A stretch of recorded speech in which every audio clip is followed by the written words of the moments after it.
We're not going to stand for it. This is the land of the free and the home of the brave. This is not a time for us to have the tuck head and to get ashamed and think that, oh, we don't want to offend anyone. We're not racist. Hogwash.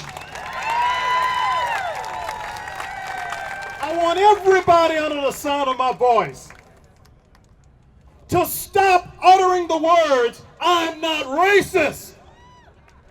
You're playing into the hands of those that are looking to promote their agenda.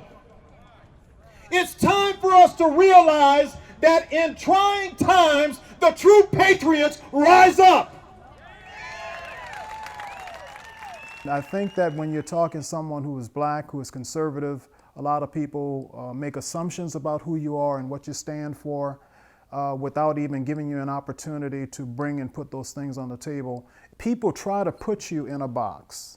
They try to identify you as someone who isn't with it and who does not understand the quote-unquote black experience. I know what the so-called black experience is, having been raised in the lower Ninth Ward in New Orleans. We came from circumstances that many would have considered dire, and in some cases people thought they were hopeless. There's never a hopeless situation in America if we would dare to allow the blessings of liberty that we have to be used in a way that will lift us out of these conditions.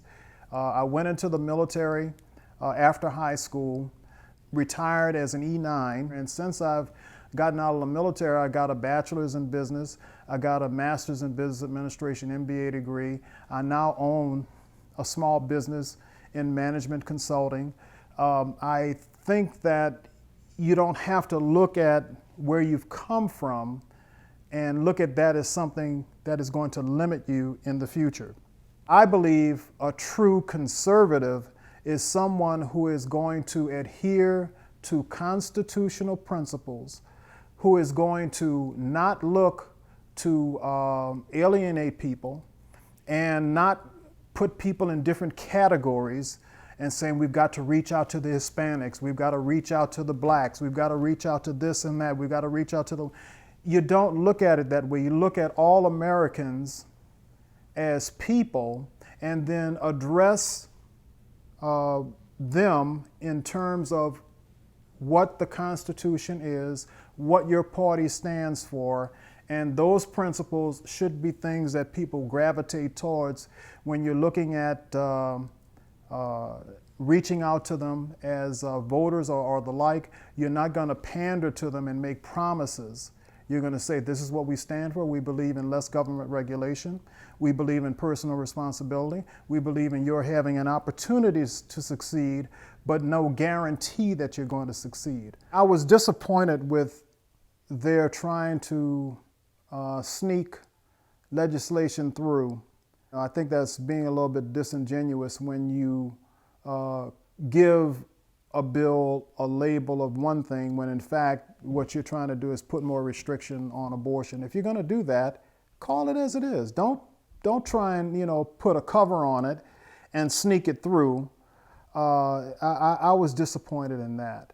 But having said that, I am fairly pleased with the progress that the Republican-led General Assembly has made since they have taken control in early 2011. If you go to my website, randallformayor.com, there are 3 areas that I address. Number 1 as mayor that I'm looking for is keeping Wake Forest clean and safe. Number 2, revitalizing jobs and the economy. And number 3 is having a more responsive and effective local government.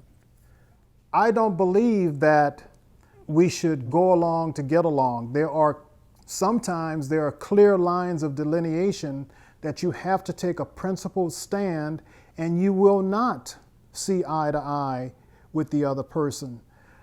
If someone believes that the government should be in charge of health care, I, as a former insurance agent and someone who considers myself to be conservative, cannot embrace that concept. I can't think of any institution outside of the military where the government gets it right.